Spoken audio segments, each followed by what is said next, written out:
Lydia Des Dolles, MMA Connect TV, standing backstage at Cage Legacy number 10 with head coach at SBG Tullamore, Kieran Davern.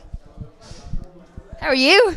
Great. Oh yeah, sorry. I'll end up out in that I room know, now in a minute. You know the way I am. Stick you down to the ground. Yeah, great fight. Delighted. She listened really well in the corner. You know her story. You were talking to her and that she came through Wimped Warrior and that, and I'm so proud of her because she's learned so much along the way. She's achieved so much, and just overwhelmed and delighted for her. Even looking at you guys in the change room there, obviously you've got your sister Sharon who trains as well, and she coach as well, Sharon. Yeah, she helps out with the kids and that kind of stuff as well. You know, so we. I know what you're going to say. I think I know what you're going to say. Anyway. What am I going to say? No, we have a great family, kind of feeling in the gym and that kind of stuff. But it's what it is when you go into changing rooms, right? And I'm doing the filming or whatever, and you see the different teams and how they warm people up and the conversations that are having. Like, she was so surrounded by you all in that moment before she fought, and you were talking to her, mentally preparing her, getting her warmed up properly, and it was just such a family unit. You know what I mean? So it's very special to be in your gym and to have that around you. And you know what? For me, just to have people like that in the gym, you know, I like it's not just me, it's not just the coaches, it's everyone, and it's the atmosphere, and it's the backroom staff and everything else. We've a great team, say both technically and just like you said, like that family kind of feeling that, so we slag the shite out of each other the whole time. Just the way families are meant to be. Like we and let's not forget Michael, because he always gets on to me because I forgot his name once in an interview. Hi Michael.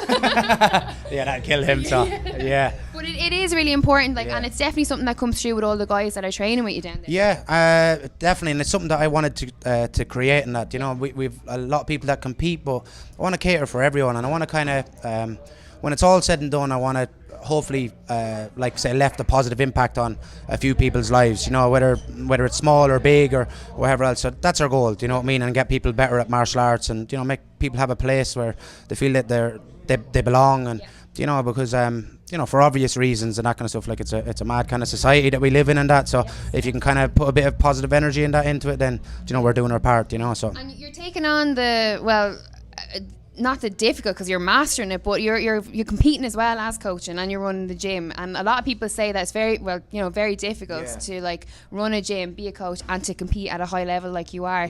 Obviously recently, our viewers will know that you've been on Polaris, and you're kind of, I was saying to you earlier on, you're sort of their standout guy now. Your name is starting to come through in the UK scene and different things. Well, number one, I'm enjoying it, and I'm really passionate about it. I'm very grateful that I get to do it every day, and if I can make a couple of quid at it, and it pays my bills and that, that's a bonus.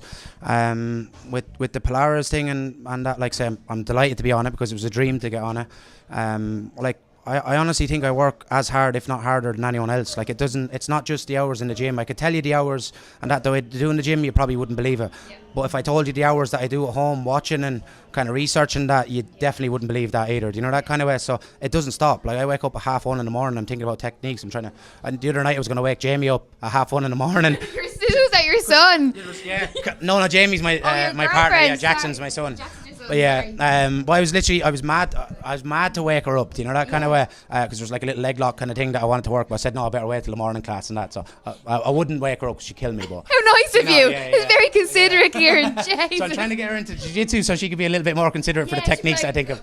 Awake when you wake up. I'm here, I'm ready. So with the coaching and the competing thing, my honest answer with that is I'm just embracing it. I know it's hard, but I'm 32 years of age. I wanna give this a good lash. Hopefully one day I can make a run at the Polaris belt. And it's it is difficult and that kind of stuff. But again, I just embrace it. And I know it sounds cliche. I want to live in the uncomfortable because that's where everything grows, especially for me anyway. You know, that kind of way, because maybe at the start of my MMA career and that, I felt that was maybe too much kind of caution on the comfortable side. Now I embrace all the feelings, anything that can go wrong or whatever, I embrace it, take it in my stride, and I think that's what's the big difference for me at the moment, so.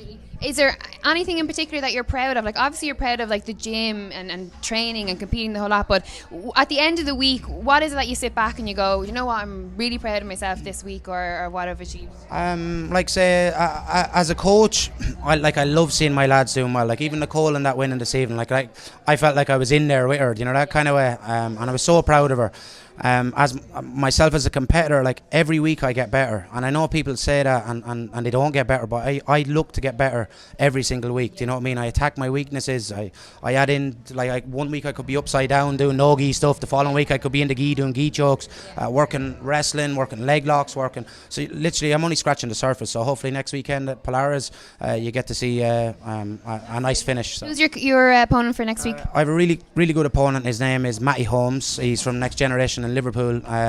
He's a leg locker, but I'm sure he can do it all as well. But I'm prepared for everything. So yeah, I'm ready to go. I'm delighted for you. It's exciting, like, do you know what I mean? To be on a stage like that and an Irish man representing, you know what I mean? And I take a lot of pride in that as well, do you know what I mean? Because like I don't think the Irish kind of jiu-jitsu scene and that has got the credit that it deserves, but there's a bunch of killers over here. Like I'm lucky enough to travel around the world and train at different gyms and that, but I get as tough roles in Ireland than I do anywhere else, you know, that kind of way. So if I can fly the flag and do everyone proud in Irish jiu-jitsu, then you know it's a bonus. Absolutely. Well, listen, I'll let you get back to the lads. Thank you very much. Cheers. Kieran Davern for MMA Connect TV. Super. Thank you.